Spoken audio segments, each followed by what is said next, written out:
Minister for women empowerment है।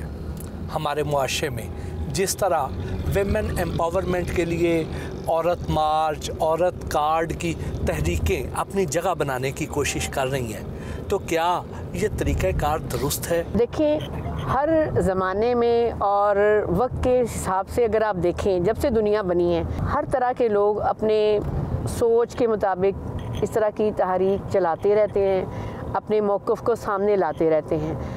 लेकिन जहाँ तक मैं समझती हूँ, अच्छी और आला इक़्तिदार और बाइख़लाक़ अगर तहरीक चलाई जाएँ तो उसका बहुत अच्छा असर निकलता है और वो मुआशरा उनको आसानी से एडॉप्ट भी करता है। लेकिन जब आप कोई चीज़ ऐसी लेकर आते हैं जो आम हमारे मुआशरे, हमारे समाज, और सबसे बड़ी बात हमारे दीन से, हमारे इस्लाम से मुनहरिफ हो और डिफरेंट हो, और आप उसको दूसरे ममालिक की वो चीज़ें उठा के अपने साथ मैच करने की कोशिश में लगें, तो मैं नहीं समझती कि वो कोई अच्छी और कामयाब होंगी। मैं इसके हक़ में नहीं।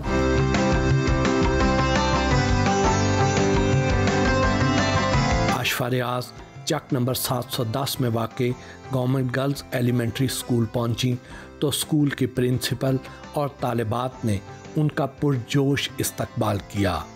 स्कूल अपग्रेडेशन की तख्ती कुशाई की।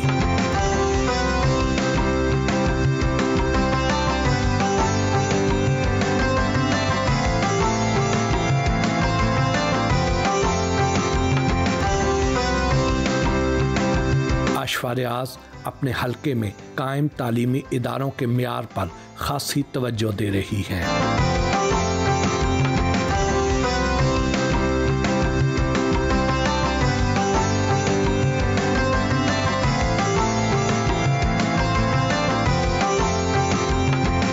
आप एक टास्क फोर्स के चेयरमैन भी हैं, उसके अलावा कानून और इंसाफ की कायमा कमेटी के चेयरमैन भी हैं और बहुत सी कायमा कमेटियों के मेंबर भी हैं। इसके बावजूद पार्लियामेंट में जो कानून साजी का अमल है वो इतना सुस्त रवि का शिकार क्यों है? लॉ एंड ऑर्डर की सिचुएशन और बहुत इम्पोर्टेंट है। कानून साजी इसलिए ज़्यादा नहीं हुई कि सेनेट में हुकूमत को अक्सरियत हासिल नहीं थी, कौमी असम्बली में भी बहुत थिन मेजॉरिटी है, वो भी मखलूत हुकूमत है, और माहौल भी शुरू से बड़ा कशीदा रहा कौमी असम्बली में, और गवर्नमेंट अपोजिशन एक पेज पे नहीं आ सकी बवजह एहतसाब के मामला से। तो इस सिलसिले में जॉइंट सिटिंग का सहारा लेना पड़ता है, तभी जाके कानून साजी होती है कौमी असम्बली, और आपको देखा ही होगा सेनेट में। और दूसरा ये कि असल जो इशू है ना, वो है पाकिस्तान में ठोस इक़दाम करने होंगे कानून। यहाँ पे 750 कवानीन है, मुझे उनमें 1/3 अंग्रेज़ दे गया था, 1/3 फ़ौजी हुकूमतों ने बनाए, 1/3 सियासी हुकूमतों ने। अब हमारा मुल्क ना ज़्यादा कानून साजी का मुतहम्मिल नहीं हो सकता, क्योंकि ओवर लेजिस्लेशन हो चुकी है। इसका हल क्या है? इसका हल है कंसोलिडेशन ऑफ लॉज, कि मौजूदा कवानीन को आपस में मदगम करके थोड़े कवानीन कर दिए जाएँ। ये दुनिया का नया ट्रेंड है जो पाकिस्तान में शुरू नहीं हो सका। इस पर हमारी standing committee law and justice ने वाज़ेह हदायत दी हैं। अगरचे क्लाइमेट चेंज के बारे में भी आप खासे एक्टिव हैं, बहुत मुतहर्रिक हैं, लेकिन उसके बावजूद पाकिस्तान को हर साल स्मोक का सामना करना पड़ता। तो इसके सद्देबाब के लिए अब तक कोई जामे हिकमत अमली इख्तियार क्यों नहीं की जा सकी? देखें, सस्टेनेबल डेवलपमेंट गोल, ये 17 गोल हैं जो 2015 में जनरल असम्बली कौमी मुत्तहिदा ने पास किए थे। पाकिस्तान ने इसको रेटिफाई किया, हम सिग्नेटरी हैं, और हमने पाकिस्तान में इसको नेशनल एजेंडा के तौर पर अडॉप्ट किया हुआ है। इसमें 17 गोल में से जो गोल 7 है वो है अल्टरनेट एनर्जी, यानी कि हम तेल की बजाय हाइड्रल, ये पानी के साथ बिजली और ये सूरज की रोशनी और विंड, इनसे हम एनर्जी पैदा करें। इससे कसाफत हवा में नहीं पैदा होती। आप ख़ुद को स्पोर्ट्समैन, ह्यूमन राइट्स एक्टिविस्ट और रिफॉर्मिस्ट कहते हैं, और बदकिस्मती से पाकिस्तान में ये तीनों शोबे ही जवाल का शिकार हैं। बतौर रुकने पार्लियामेंट आप इसको किस नज़र से देखते हैं? ये आपकी बात दुरुस्त है। मैं खुद यहाँ पे पाकिस्तान में प्रेसिडेंट रहा हूँ, पाकिस्तान रग्बी यूनियन का। मैंने रग्बी को इंट्रोड्यूस करवाया है, फिर मैं टच बॉल का प्रेसिडेंट रहा हूँ, टच बॉल को इंट्रोड्यूस कराया है। अब पाकिस्तान मॉडर्न पेंथलन फेडरेशन का प्रेसिडेंट हूँ। 5 गेम का कम्बिनेशन, हम स्पोर्ट्स कल्चर को प्रमोट कर रहे हैं, लेकिन उस हद तक स्पोर्ट्स प्रमोट नहीं हुई। इसकी वजह एक तो ये है कि प्राइवेटाइजेशन के बाद जो इदारे थे वो स्पोर्ट्स मैन को हायर नहीं करते, जो पहले हायर करते थे। सरपरस्ती सरकारी इदारों की कम हो गई है स्पोर्ट्स मैन को। नंबर 2, यहाँ पे मज़ीद खेल के मैदान होने चाहिए, जिम्नेजियम होने चाहिए, कोचिंग होनी चाहिए और इसके लिए रिसोर्स और ज़्यादा होने चाहिए। यहाँ तो पैसा ही नहीं मिलता स्पोर्ट्समैन को, और स्पोर्ट्स कल्चर हम डेवलप नहीं कर सकते। मैंने अपने हल्के में कोई 8-10 स्पोर्ट्स ग्राउंड नए बनाए हैं, पंजाब हुकूमत ने उसकी फंडिंग की और वहाँ ग्रास लगी, हम मज़ीद भी बना रहे हैं, स्पोर्ट्स स्टेडियम भी बना रहे हैं। दूसरा, जहाँ तक ह्यूमन राइट्स का ताल्लुक है, मुझे खुशी है कि मैंने parliamentarian commission for human rights की बुनियाद रखी, जो आज इसको 25-30 साल हो गए हैं, और मैं कौमी असम्बली में कायमा कमेटी इंसानी हकूक़ का भी चेयरमैन रहा, और बल्कि एक मैगज़ीन का भी चीफ एडिटर रहा, डेमोक्रेसी ह्यूमन राइट्स का।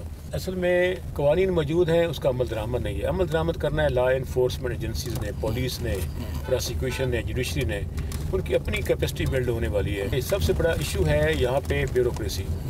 पाकिस्तान के जो सियासतदान हैं उनकी कमिटमेंट स्ट्रॉन्ग है, उनमें कैपेसिटी की कमी है, उनको कैपेसिटी बिल्ड करनी चाहिए।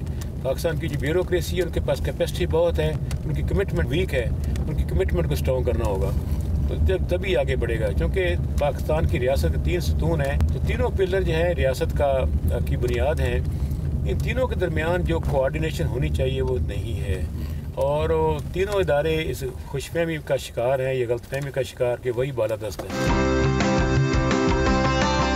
रियाज फतेहाना ने अपने कायम करदा government college of technology Kamalia का दौरा किया।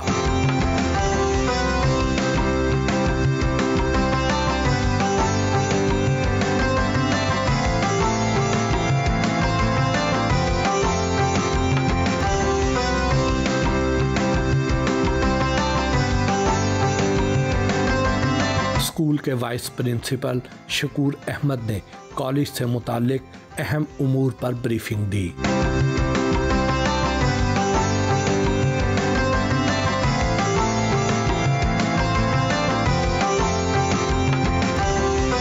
रियाज फतेहाना ने तलबा से खिताब किया और उन्हें दी जाने वाली फ़नी तालीम से मुताल्लिक सहूलियात का जायज़ा लिया।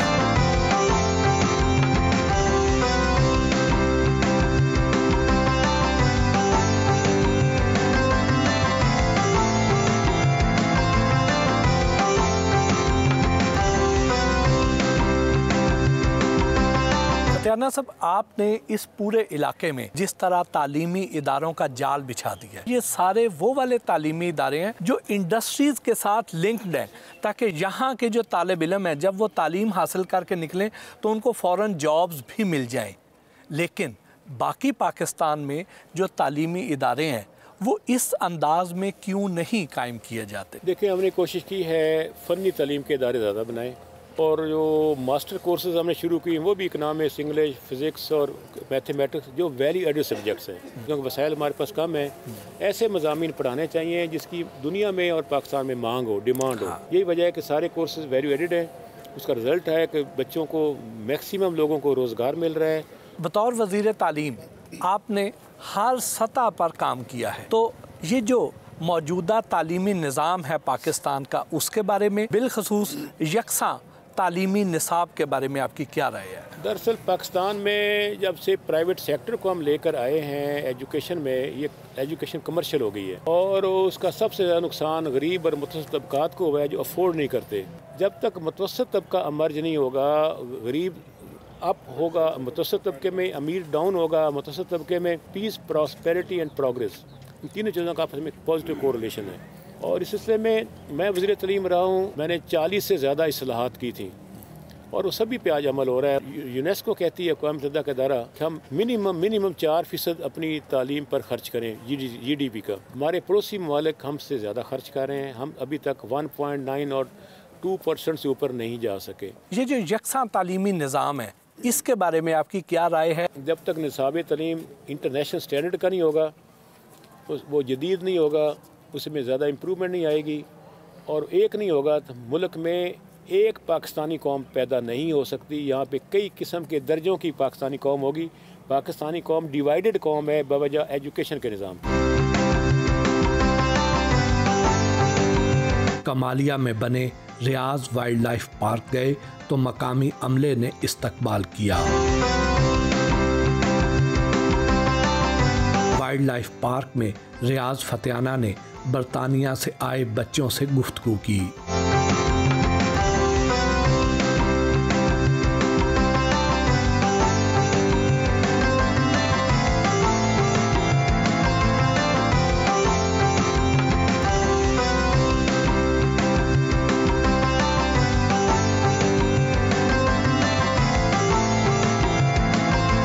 उनकी अहलिया आशफा रियाज ने भी अपनी दिन भर की मसरूफियात निपटाकर उन्हें ज्वाइन किया।